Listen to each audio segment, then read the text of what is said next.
Seja muito bem-vindo a mais um Filosofia para Todos, diretamente aqui dos estúdios da Rádio Vibe Mundial 95,7 FM e também no seu YouTube através do canal Conhecimentos da Humanidade. Então seja muito bem-vindo, muito bem-vinda a mais um programa Conhecimentos da Humanidade aqui no Filosofia para Todos. Onde a gente fala sobre filosofia de uma maneira fácil, simples, aplicável, entender frases difíceis de filósofos, mas que ao mesmo tempo trazem para nós uma compreensão melhor do mundo. Muita gente me pergunta, por causa do canal, do que a gente fala, né? Eu sempre brinco que eu sou um cético crente, e muita gente me pergunta se eu acredito em Deus. E eu respondo que eu só acredito em um Deus que saiba dançar. Bem, essa frase não fui eu que disse, foi o Nietzsche. O Nietzsche, como eu falei, foi ele que disse essa frase. E ele falou essa frase num livro famoso do Nietzsche, que é o Assim Falava Zaratustra. O Nietzsche, ele era aquele filósofo que muita gente tem dificuldade de entender o que ele está falando. Ele era niilista, né? Tinha ali aquela frase também, outra frase famosa dele, Deus está morto. Qual que é a ideia que está por trás disso e por que eu compactuo com essa visão do Nietzsche? Eu venho de um meio espiritualista, desde criança, sempre inserido nesse meio espiritual, e com o tempo eu comecei a perceber que o divino, ele não está só além do mundo físico. Eu comecei com o tempo, e assim, frequentava muito o espiritismo, linhas mais kardecistas, menos kardecistas, mais espíritas.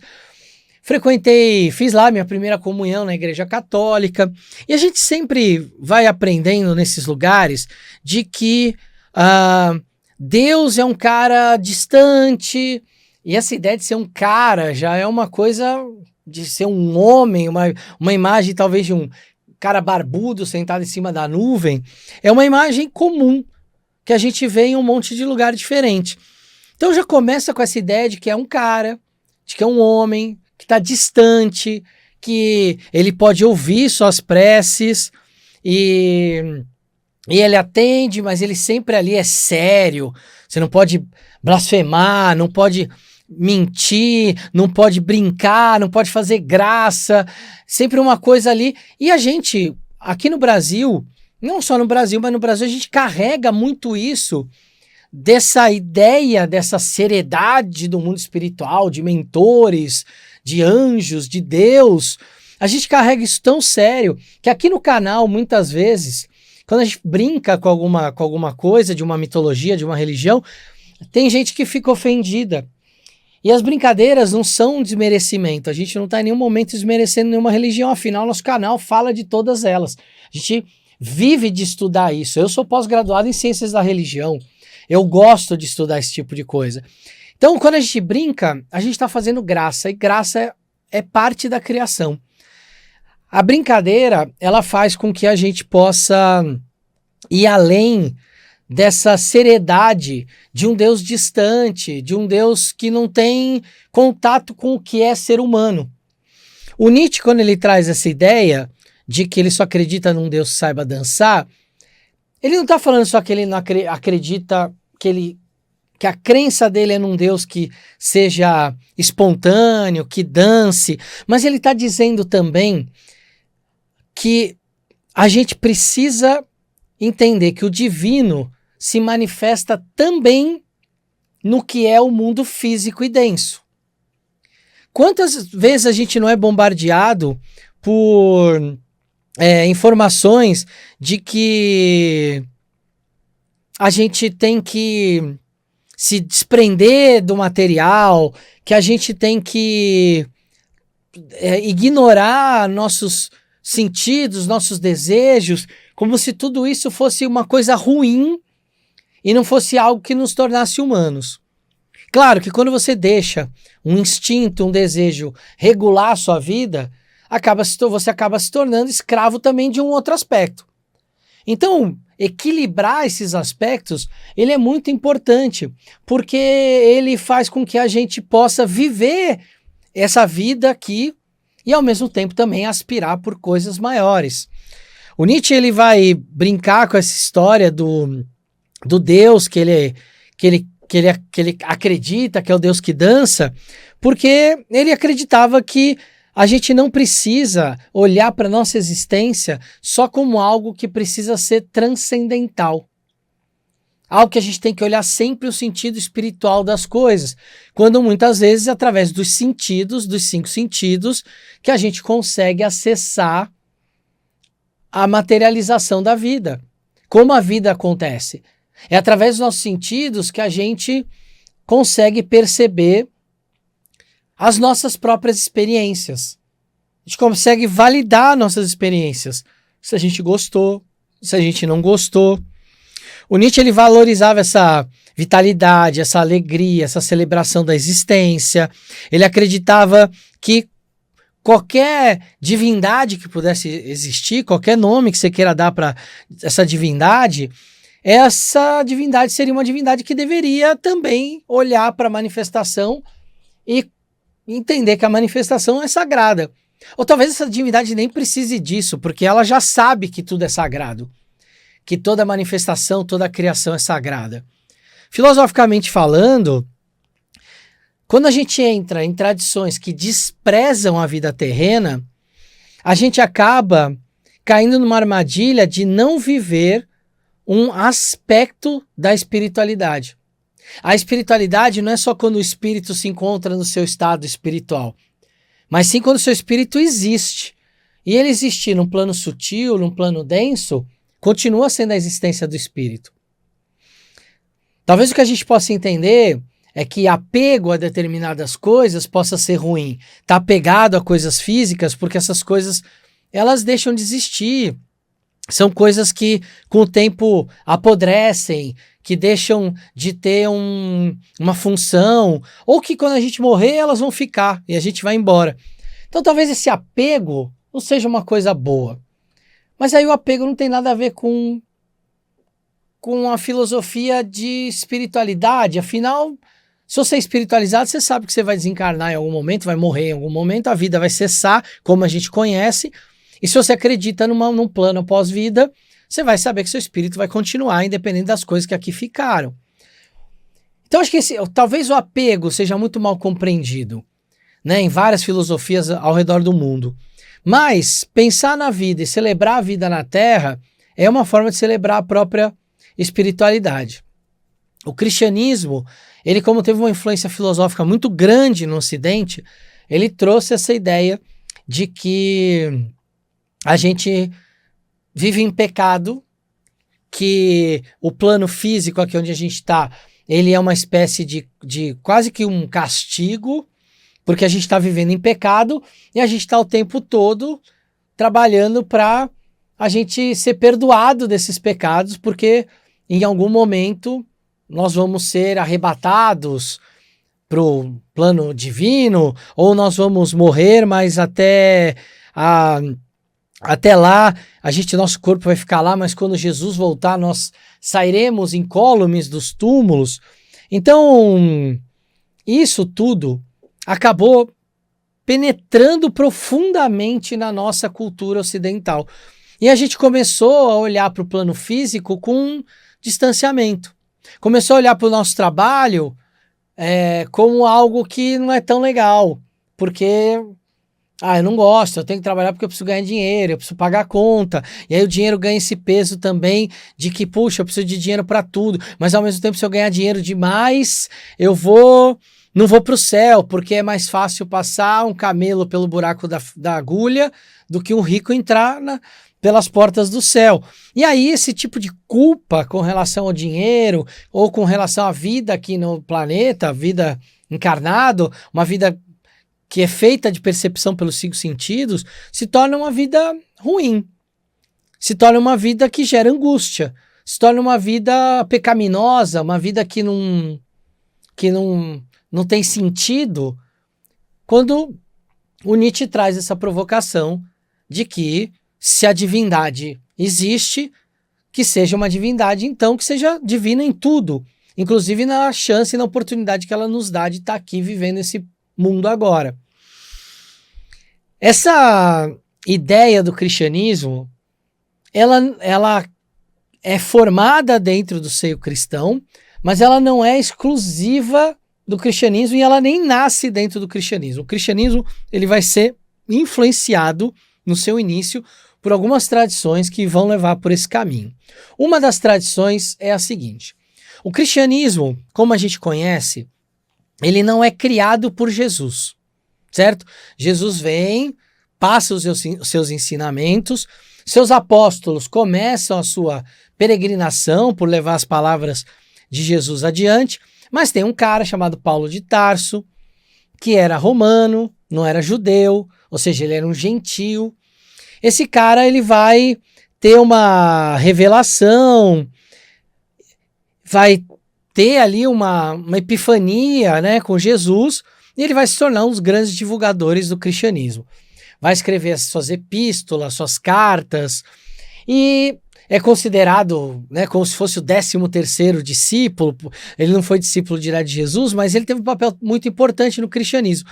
Só que, para a gente entender esse cara, entender como o cristianismo nasceu, a gente precisa entender que ele era romano e que ele vinha de uma crença, assim como nós, que nascemos no Brasil, um país que tem o cristianismo extremamente permeado na sua cultura. Esse cara nasceu no Império Romano, no império que tinha permeado na cultura dele a mitologia romana. E tinha uma figura muito importante na mitologia romana, que era Apolo, né? O deus grego que se torna o Sol. Essa ideia de Apolo, já desde os gregos, era uma ideia de um deus racional. Um racionalismo iluminado pela luz divina que vem do céu, vem do sol. Esse Apolo, então, ele vai filosoficamente influenciar os gregos e os romanos a terem um lado muito racional. E aí você tem a contraparte de Apolo, que é Dionísio. O deus do vinho é o deus de perder a razão. É o Deus de deixar com que as coisas da intuição e do corpo possam se expressar.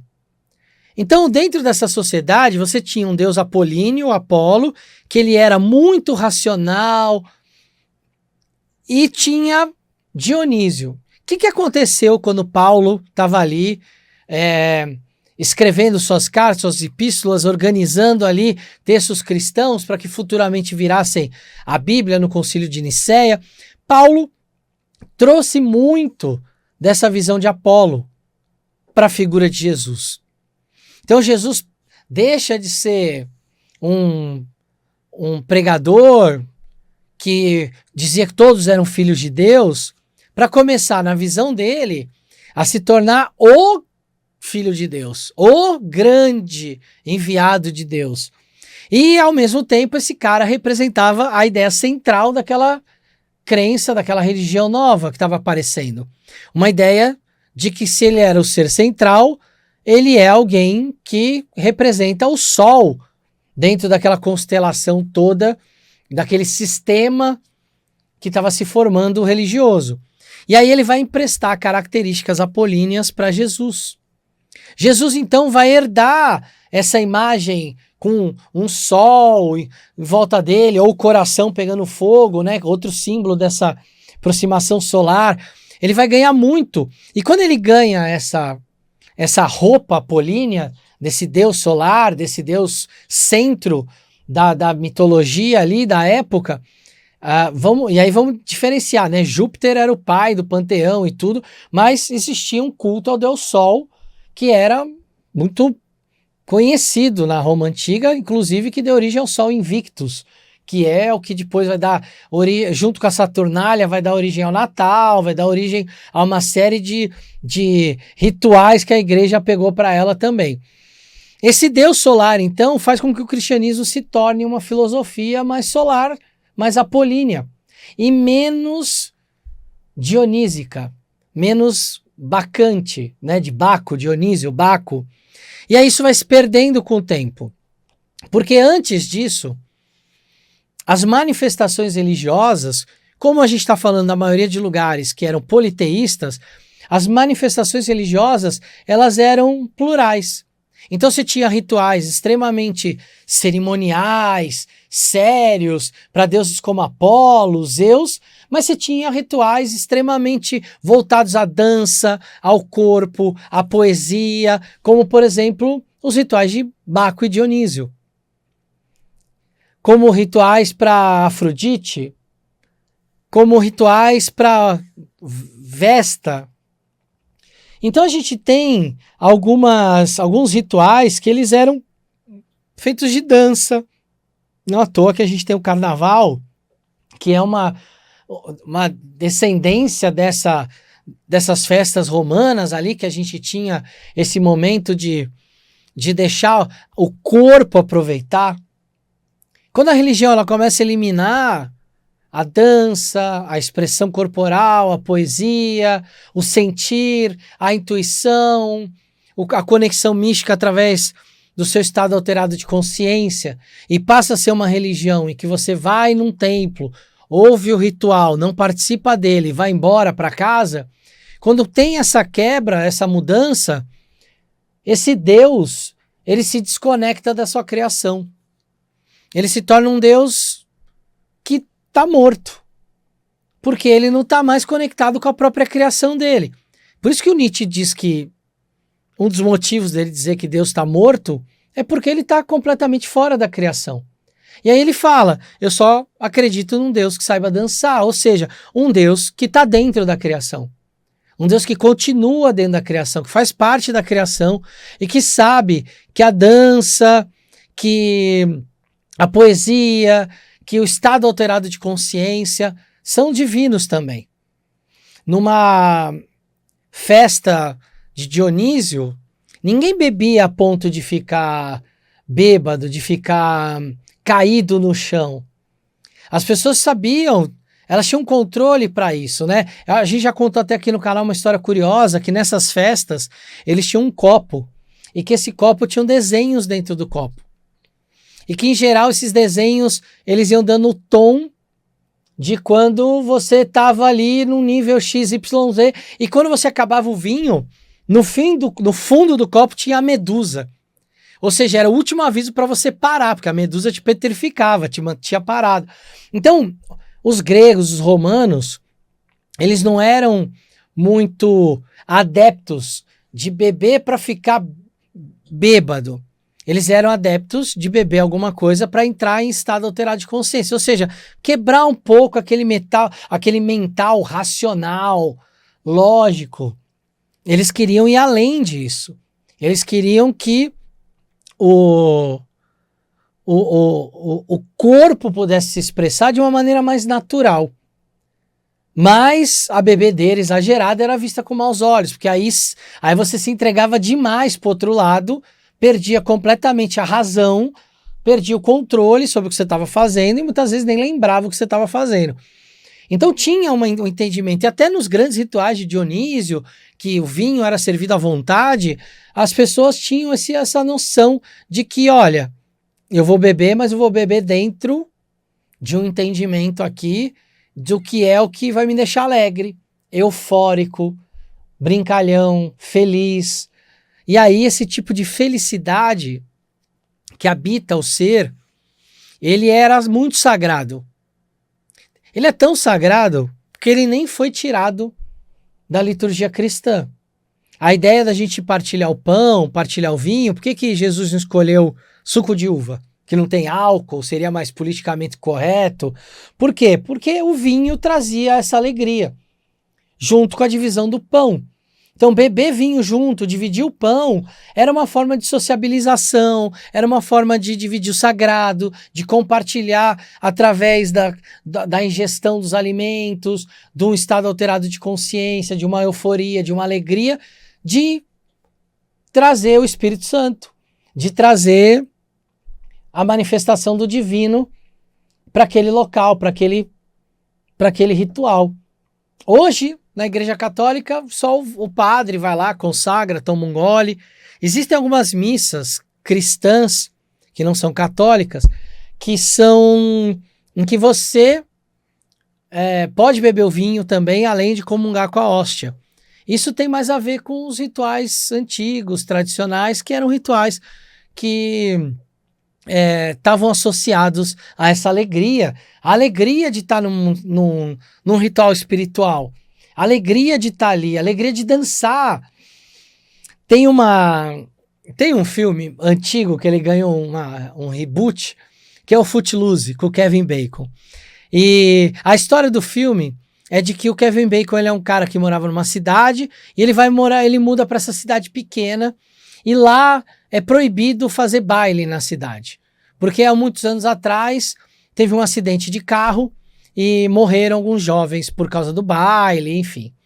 E aí a cidade proibiu e tem um reverendo lá na cidade, não religioso, que é o grande defensor porque ele perdeu, eu não lembro agora se um filho ou uma filha nesse acidente.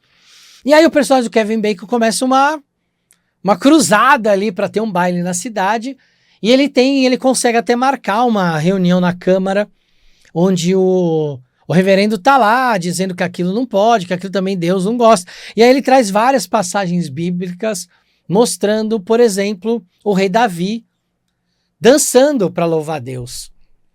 E aí a gente vê várias passagens dessa na Bíblia, né? De louvores a Deus com danças, com festas, com vinho, porque isso também faz parte do sagrado. Então a gente não... Moral da história, né? A gente tem que tomar cuidado para não dessacralizar a vida. Achar que a vida é algo só passageira, que ela é algo que está nos colocando em pecado, em culpa, quando na verdade tudo é criação. Se a gente acredita num Deus que criou tudo, uma mente que criou tudo, um ser que criou tudo, a gente precisa entender que esse tudo inclui nosso corpo, nossas vontades e o mundo onde a gente está. Sabendo disso, acreditar num Deus que saiba dançar faz muito sentido.